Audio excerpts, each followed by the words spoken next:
Hi there, Chris O'Brien from Run Teach here. I'm just going to introduce you to the second live session we did on Facebook in the first lockdown last April. This session is all about balance progression, and it will take you through some different balance stances to help you get better at balancing, which is super important for running. Since running is predominantly a single leg activity, you need really great balance, and you can use a lot of energy doing small corrections. So getting better at single leg balance is really amazing for your running.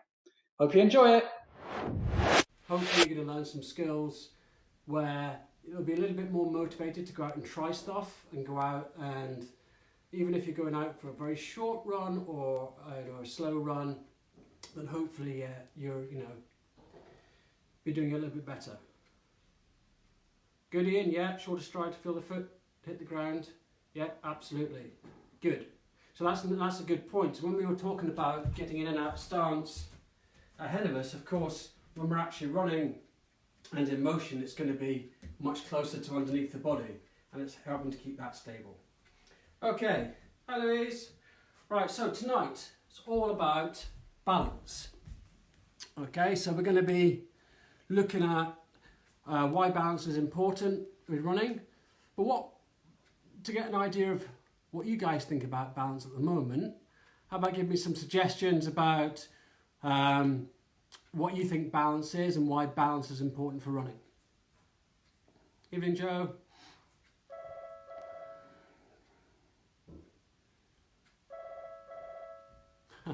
That phone never, ever rings. Hang on a second, guys. This phone never rings. Hi, you've reached the O'Brien. Where can you sadly can't get to the phone, so please leave a message after the tone. There you go. I sorted that out. Ha. Nothing like going live, is there? Okay, so helps you run in a straight line. In, yeah.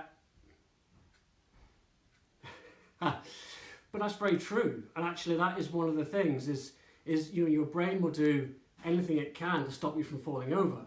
So if your balance is not great, then what it tends to do is it will veer you all over the place to try and stop you from falling over. That's one of the things. Okay, so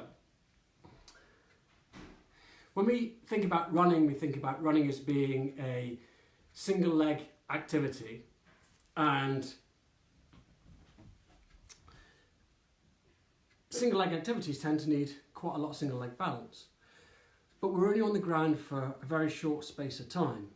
So typically when I do assessments, I see that each foot is on the ground for maybe 200 milliseconds to 300 milliseconds. Okay, so the faster, more elite runners are around about 180 to 200. The rest of us tend to be anywhere between 250 and 300. And that will change depending whether you're on the treadmill or whether you're running outside. So your feet are on the ground for a very short amount of time. So you have a very short amount of time to get a really high quality sensory input up through the rest of your body and up into your brain. Okay, so when you take on those forces, which as we talked about last week are between 4 and 10 times your body weight, depending on how efficient you are as a runner, then you've got to handle those forces in a way that is efficient and safe in a fraction of a second. Okay, 200 to 300 milliseconds. So what you do with that foot on the ground is incredibly important. And as your brain sees falling over as a threat, if your balance isn't good, then your brain will do whatever it can to slow it down. Okay, so to kind of illustrate a little bit more, got a diagram for you, as we like diagrams. So we're talking about balance as being an integration of all of the three main systems.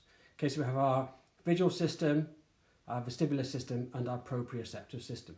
Okay, so our visual system, eyes, belly obviously.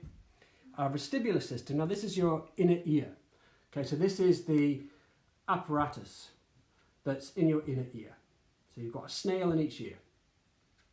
Actually, it's a set of loops that are fluid filled that have little hairs at one end, and these detect not only whether you're going to one side or to the other side, but they're also detecting the speed at which that's happening. Okay, so they're accelerometers. So if you think about your smartphone or your tablet or a GPS system, then that's exactly what you've got.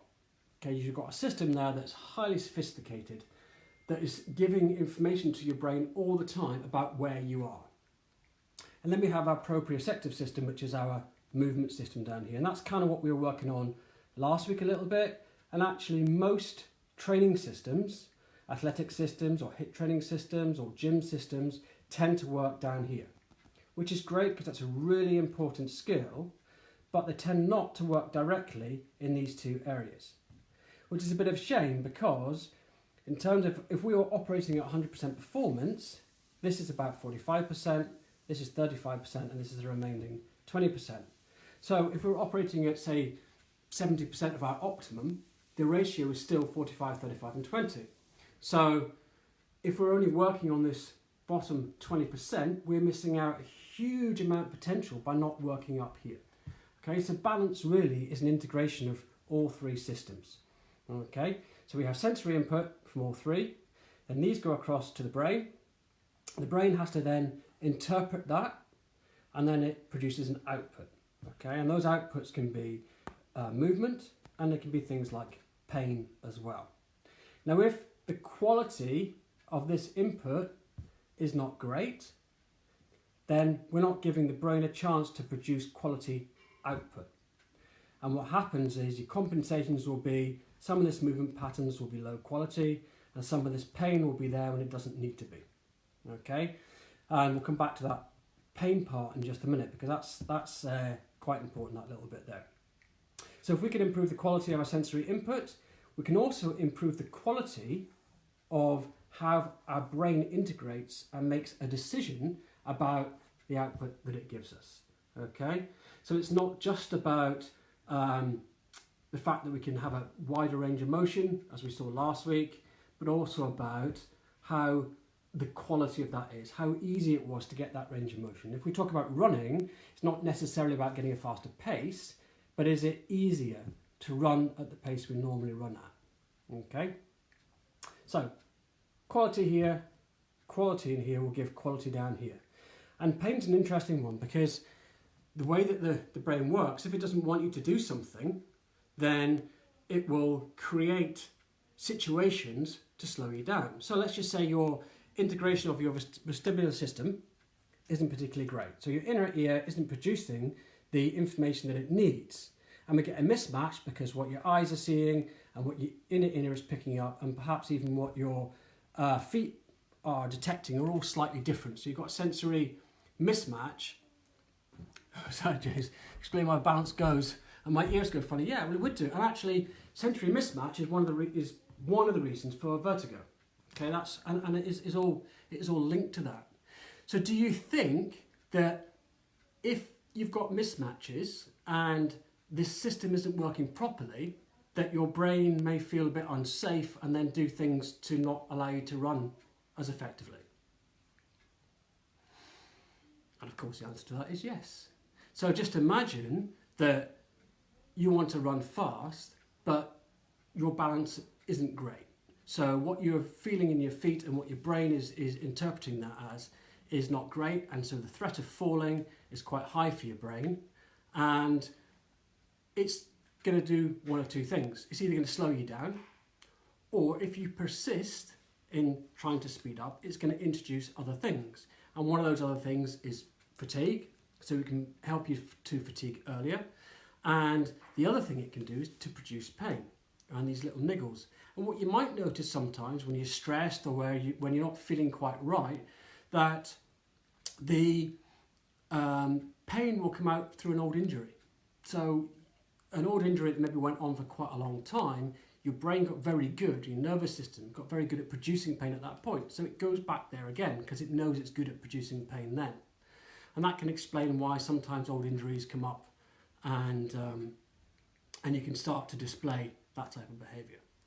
So that's what we're going to work on today. We're going to work on improving the quality of the sensory input through some of these systems to get us moving. Okay. And actually, just a final point before we start on that is that the quality of the the skill is actually in the recovery of the balance, not necessarily in the balance part itself. So if our brain knows that we can be safe in recovering from being a bit unbalanced, then it's going to let us do what we want to do when we're running. So if we say, we accidentally fall off the end of a curb or we trip over a twig, if our brain knows we can recover from that, it's going to allow us to run better, run faster, run with less effort, because it's not having to worry about that all the time. And the reason why this is so exciting is because it really does work. Once you get this system relaxed and working properly, you can have amazing results. And I've been experimenting with myself, as I always do with these things. And last week I ran my fastest 5K I think ever in training, and I'm just under a minute off my 5K PB, which I set about 5 years ago, and that's the training situation, and that was my race 5K PB. So it definitely works. It's really quite exciting, and I'm running now consistently with far less effort but at a higher pace, and it's just amazing. And that's over 5K. It's got to 10K. I'm still not quite there with that yet. And some of the people that I'm coaching privately are having similar types of experiences. We're working on this vestibular system and they're having outstanding results. Now that's not to say that it's a magic bullet, because of course it's not, it doesn't really exist. But what it does do, it doesn't replace your strength work or your running form work, but what it does do is it will make that far more effective. So when you go down to the gym and you want to crank out a few more squats, then you're going to be able to. It's going to be the quality of that movement is going to be that much better. Your structured training, your intervals, your hill work, or just going out for a nice easy run is going to just feel a lot better than it used to be, and you'll be quite surprised at how well you get on. Okay, so let's start off. So we're going to work barefoot again. Okay. And if you've got shoes on, I'll just give you a few moments just to relax your shoes. We'll just look through some of your comments. Okay, Lynn, yeah, proprioceptive problems. So your sensors in your feet aren't talking to your brain properly. That's really quite interesting. We can message me about that later. We can go through that a little bit. By the way, if anyone does want to work with me one-to-one remote sessions, then this is a lot of what I do with people at the moment. And just get in contact with me either through the website or message me afterwards. Oh, remember to like this video, share with as many people as you want. Let's get everybody working on these foundation movements. So when we all go back to being in a race situation, we're not scared of tripping over people's heels. Our brain will know how to recover ourselves when we're going flat out.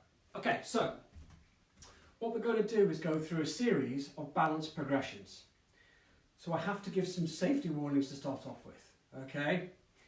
If you know your balance isn't great, then make sure you're somewhere near a wall or etc. where you can just reach out and do it. When we're doing single leg work, it's fine to put a foot down. It's fine if we're doing closed eye work, for you to open your eyes. Be safe, okay? Be safe, be sensible. Now it should be a challenge, because it's recovering the challenge that's the important bit, and it builds up that skill. So what we're going to do is some balance progression, we'll do some mobility work, then we'll come back and we'll see if we can improve some of the balance challenges. Okay, so we're going to start off with feet together. We're going to have eyes open, and there are 9 head movements that we can work with, but we're just going to work head straight ahead at the moment, and we'll build on that in a future session. Okay, so we're going to do 15 seconds, feet together, in 3, 2, 1, go. What I want you to notice is how much movement. Have you got a bit of swaying going on? Are you rock solid? Are your feet having to do a little bit of work? Just notice what's going on. And relax. Okay, so just note how that was. If that was rock solid, nice and easy, then move on to the next one. If you were swaying quite a lot, or you had to widen your stance, that's okay. You stick here and work with this one for another 15 seconds, okay? But if you need a bit more of a challenge, let's move on to the next one. So, next one is right foot in front.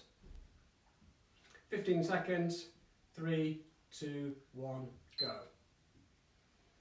And again, note how you're feeling. Are your feet having to work a bit harder to keep you in this line? What happens if you shift your weight slightly? Does that alter what you have to do? And relax. Next one we're going to work on is left foot in front. Okay, 3, 2, 1, go. Is that better or worse than the right foot being in front? Again, what happens if you shift your weight a little bit?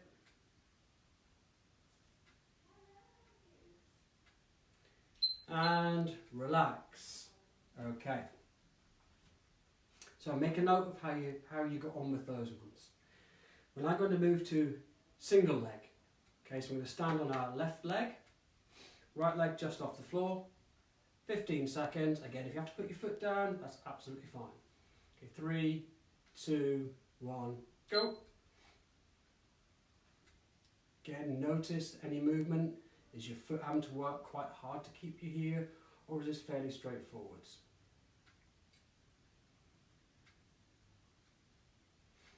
And relax. Okay, now we're going to go on to our right leg, single leg, left foot just off the floor. 3, 2, 1, go.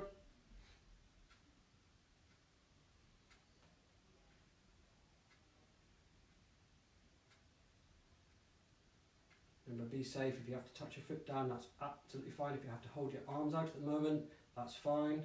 And relax. Okay, let me know how you got on. What kind of balancing have you done? Excuse me, what's that? I'm the grandmaster of having a runny nose. So how is that balance for you now before we progress on? Some of you will find it pretty easy to do, some of us will find it a little bit more challenging. The thing about all this stuff is it's very simple, but it's not necessarily easy.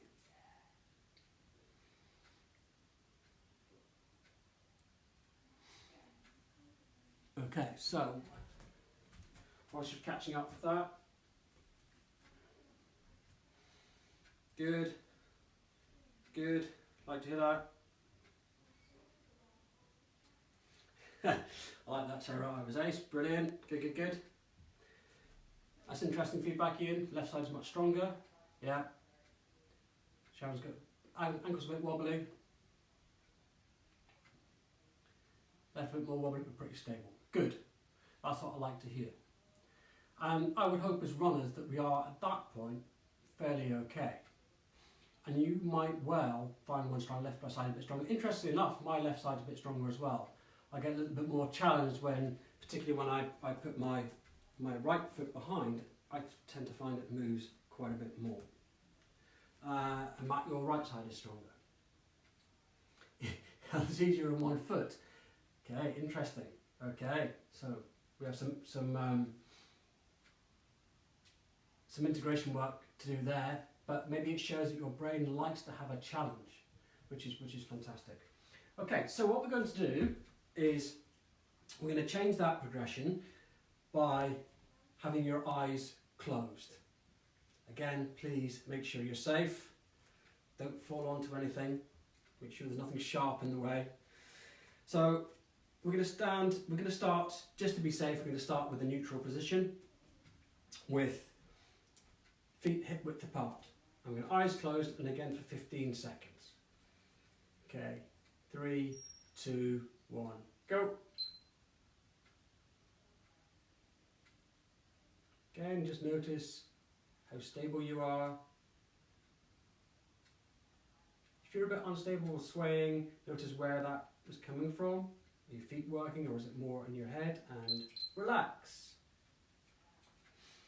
Okay, next one we're going to do is feet together. And again, eyes closed. 3, 2, 1, go.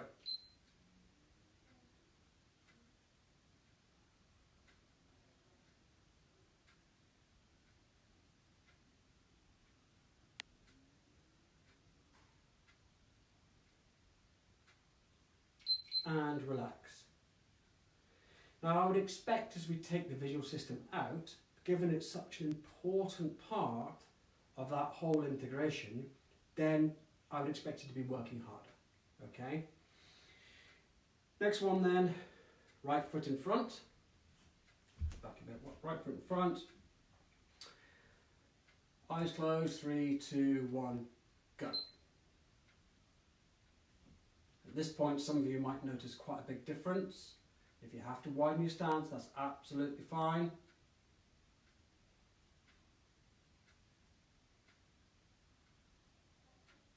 And relax. Okay, now we're going to go left foot in front. Eyes closed in 3, 2, 1, go.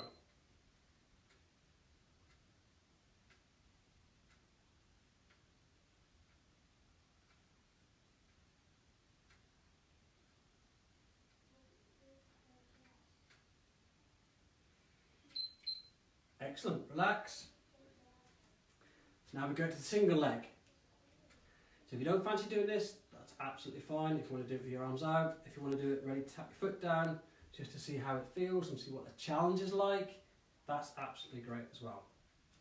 Okay, so left leg, right foot off the ground. With your eyes closed in 3, 2, 1, go.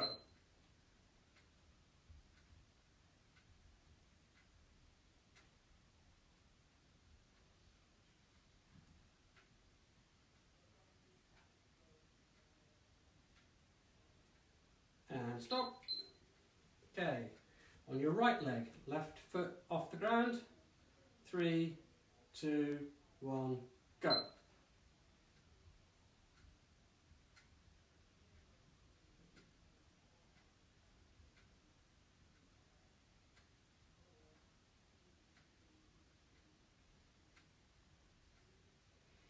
And relax. Okay, how did you get on with that with your eyes closed? Helen, is still better single leg, or has that changed a bit now? Earthquake just registered some eyes. Well done, Paul.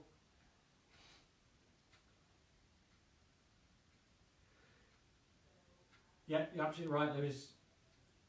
Yoga definitely helps with all this stuff. And there's some really good standard stuff that will help.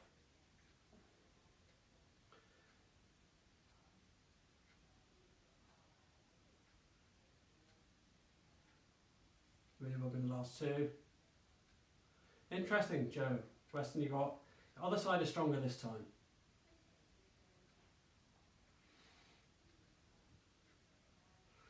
Okay, so when we take that visual system out, you're now reliant on that inner ear and the proprioceptive system. So you probably find that your foot is working a lot harder to keep you steady because you're taking that whole 45% of this integration out of there. Good, okay, so let's do a little bit of mobility work and then we're going to come back and see if this improves. Okay, so mobility work we did last week is really effective and hopefully some of you are now integrating that as a pre-run and a post-run routine. It's very quick to do, so we're going to start off with our ankle tilts. If you weren't here last time, then what we're doing is we're having our left leg out in front of us and we're rolling the knee to the outside. We're just going to do 5 of these. 3, 4, 5. Okay, and just a note about these is they're really good for foot strength as well. So doing these regularly every day is good. You can extend your toe when you come back in and you'll see that creates a nice beautiful arch there. Keep that arch up there. Is really good for building up that foot strength. Okay, let's do 5 on the other side. 1, 2, 3, 4, 5. Okay, now before we go any further, let's choose an assessment form. So something range of motion like we did last time, either something like a shoulder range of motion or a rotation, side bend or bend flex down. something, could be anything you're interested in. You might have a bit of a stiff neck, use that. Of course, our ultimate test will be going back to balance. But choose something now, okay? Note where that is, and then we'll reassess just as we go through the next few bits. Okay, so next is toe pulls. So toe pulls, again, remember we're working on this part of the foot. Here, and we'll just do a little dip. 1, 2, 3, 4, 5. And then we do the other side. 1, 2, 3, 4, 5. And then we're going to drop the heel out to the outside. I'm going to go in a 45-degree angle. 1, 2, 3, 4, 5. And other foot. 2, 3, 4, 5. Okay, reassess. Any better? Got a little bit more range of motion just from there. Assess whatever it was you started off with. Let's see how you get on, and then we'll redo some of the balance stuff. Okay.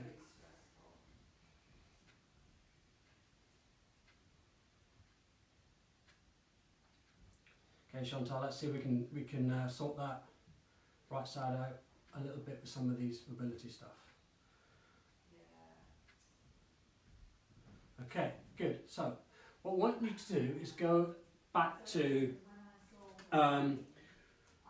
one of those sessions one of the stances that was a bit more wobbly.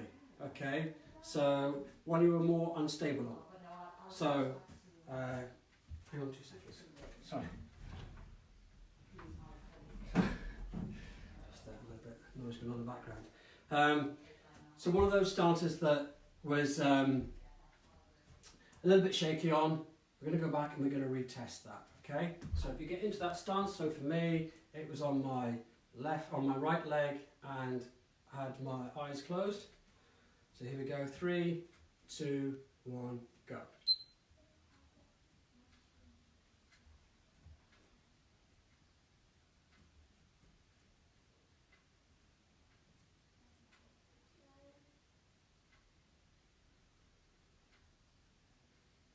And relax. Okay. Was that any better? And by the way, it's okay for it not to be any better. It just means that we need to do a little bit more work, and we've got some other strategies that we can do to help it. Okay, because everyone's different. And what we'll find is, okay, that's good, Sarah. Yeah, you found ankle rolls really helpful. This is brilliant. Everyone's nervous system is different. So some of you will get a good response from that, some of you won't. So if your balance wasn't any better, or you want it to be even better than that, got a little Chantal, good, excellent, then what we can do is use a move called a thoracic slide, okay? So it's sliding our upper back, okay? So our thoracic spine, and we're going to slide it from side to side, okay? So it's easier a bit with the arms out, and you're sliding across. So if you imagine that you have a ball on one hand and you're rolling it across, so you're not lifting up your elbows, you're rolling it across by sliding that upper back across. Okay, and you can do a few of these just to get used to the movement.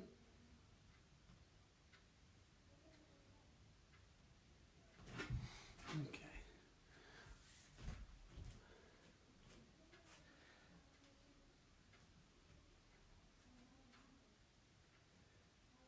Good, excellent, okay.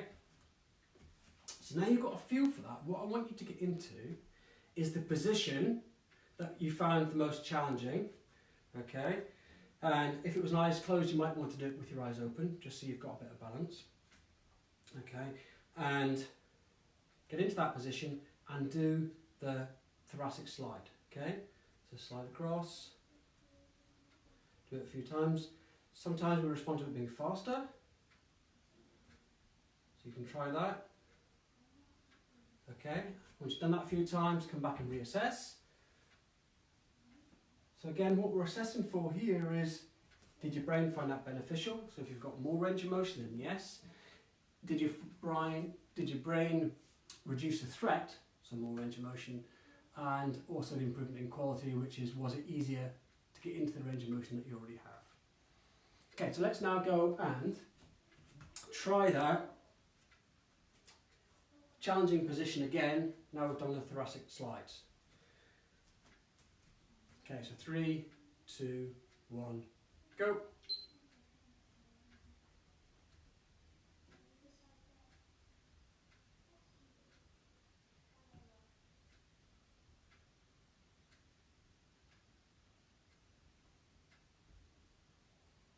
And relax. Was that any better?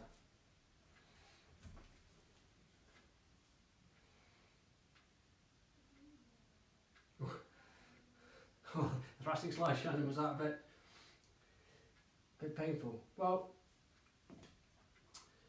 many of us don't use our separate our back. We tend to move our back as a whole. So being able to separate that thoracic spine from everything else is really important. It can really help our breathing, it can help our posture so that we're not bending over, because this is all free up here. So what we can do to improve that thoracic slide slightly is we can do a forward and back one. So what we want to do is, a bit like Batman, is widen our back. So we're bringing ourselves forwards. Okay, so we're not just moving our shoulders back and forwards, we're bringing our back from just about where our lats are, we're bringing it forwards and really widening that back and pulling our chest into the middle. And then we're opening it all out. Just get used to that movement here as well. So do 3 or 4 of those, just to get used to that movement. Okay, and then we can try it, that movement, forward and back, whilst we're in that challenging balance position again. Okay. You ready? 3, 2, 1, go.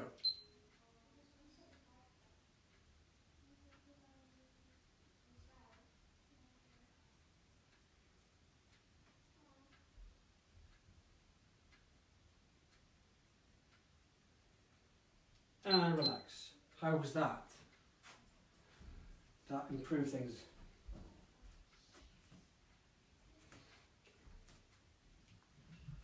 Oh, brilliant, Charlotte. That's fantastic. A big difference. And that's amazing, because it means you're getting really good benefit out of this little bit of integrated training. So what we're doing when we're working with the thoracic slides is we're working with the midbrain. Okay, so we're working with the cerebellum, part of the brainstem. So we're giving it a little bit of safety, if you like, by being able to move that little bit better. And Paul, still hard work, a little more practice required. Yes, indeed. And it's, as I said at the beginning, it's not a magic bullet, but it allows everything else to be that little bit easier. And it still requires a lot of practice, and we'll come on to that in just a minute. Good shadow, much more stable.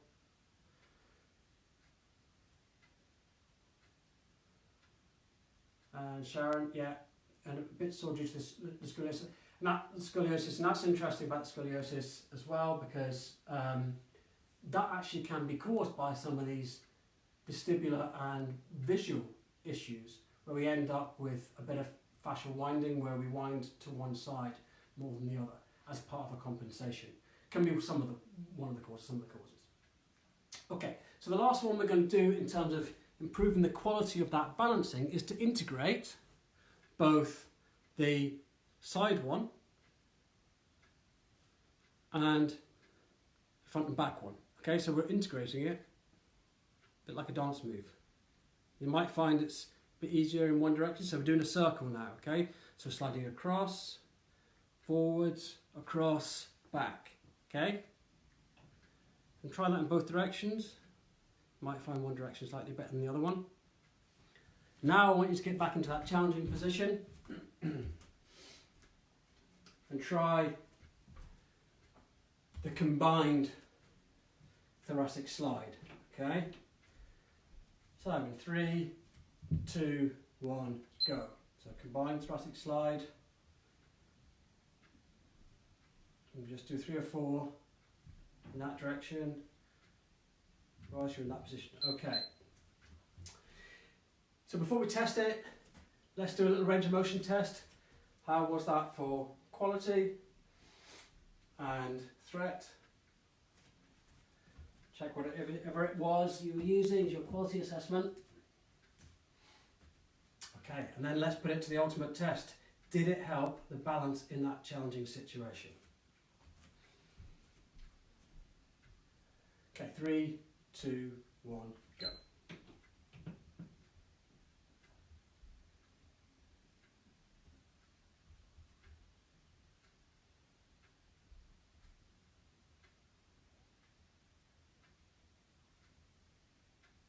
And relax. How was that?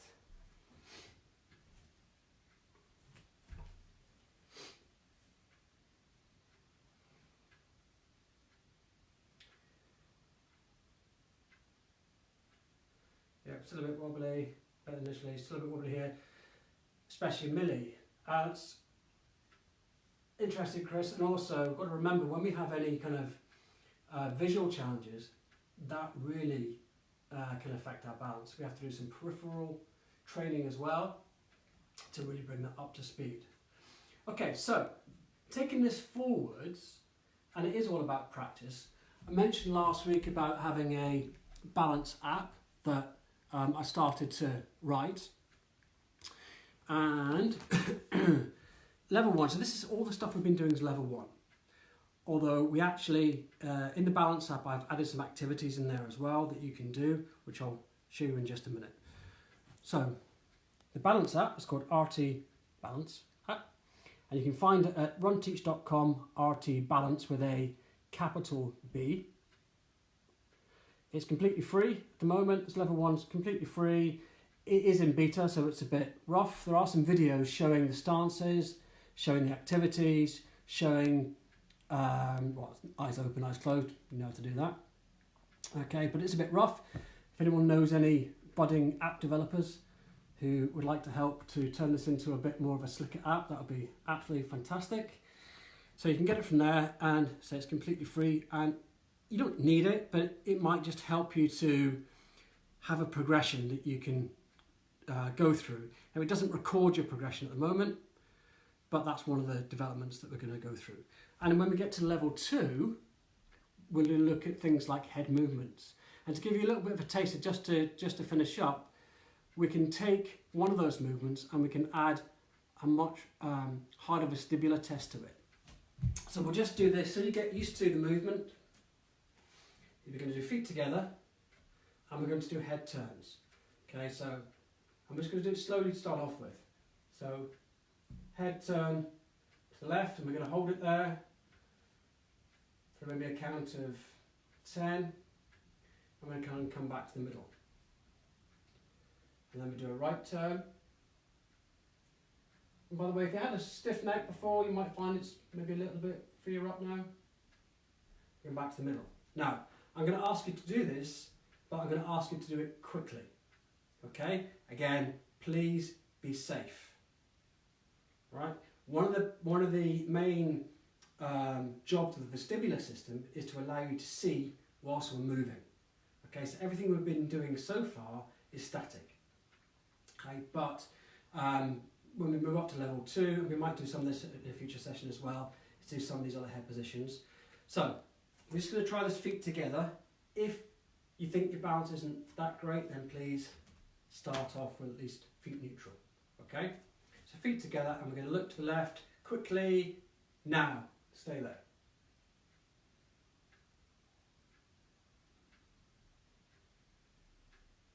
And then come back. Then we're going to go to the right. Now.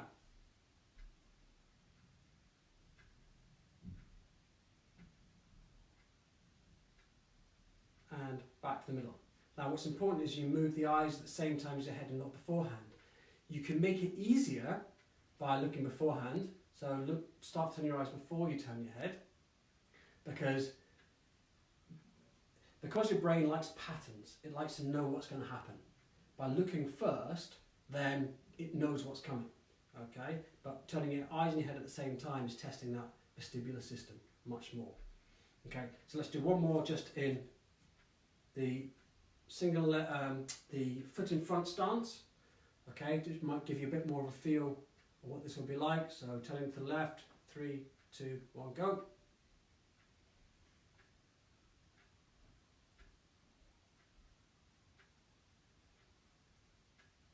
And relax. And then left foot in front, 3, 2, 1, go to the right, sorry, 3, 2, 1, go.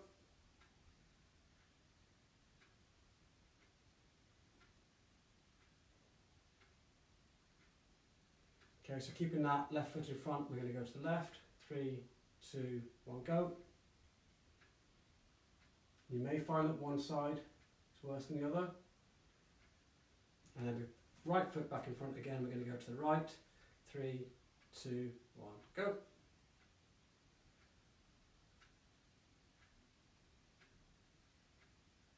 And relax. And of course you can practice this with single-legged, doing it, eyes open, eyes closed, and there are lots of other head positions as well. Okay, so anyone get any questions about that?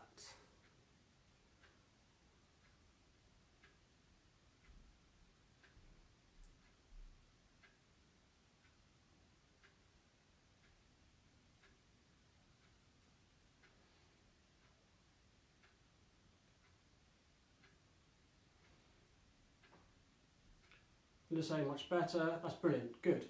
I'm really glad. It's I mean, I love it when I see this stuff working, just because I know it does. But because we are, oh, Sarah, what's saying is the app on your website? Yes, it is. It's built in. So it's a web app. I'll put it up here again. So that's so it's runteach.com/RT balance with a capital B. I'll put this, when I post the video on there, I'll put it on there as well. How often should we do it? I think you should do it 3 times a week. I think would be good. I always try and do a little bit every day, but that's partly because I'm experimenting with it as well. But I think definitely 3 times a week you'd have a really good benefit. And in terms of where you start, I've got some instructions I'll put on there as well. But it's pretty much what we've done. So start where you're a bit challenged, okay? But be safe about it. So don't start at your most wobbly one. Come back, start where you're a little bit challenged. Then what you want to do is you want to do some of the thoracic slides, do some of the mobility stuff, see if that helps, and then move on to the next one if it does, okay? And just little bits of practice. And doing the ankle tilts is really, really good for getting that foot stability and foot strength, okay? Does running in the dark help with balance? Well, running in the dark is similar to closing your eyes in some respects, in the sense you're taking out your visual field. Depends how dark it is. If you're running with a head torch, interestingly, your field of vision is much more narrow. So if your peripheral vision isn't very good and you get distracted by a lot of blurring on the outsides, then having a narrower field of vision can be helpful. But running by torchlight also changes your perception of steepness, for example. So, you know, I find it running up hills much easier in the dark running with a head torch. And you're much more reliant on your vestibular system and your proprioceptive system when you're running in the dark, because you're taking out quite a large portion of your vision. Sarah Candy, you can't find it. Okay, I'll put the link into the I'll put the link into the thing afterwards. Okay, any more questions?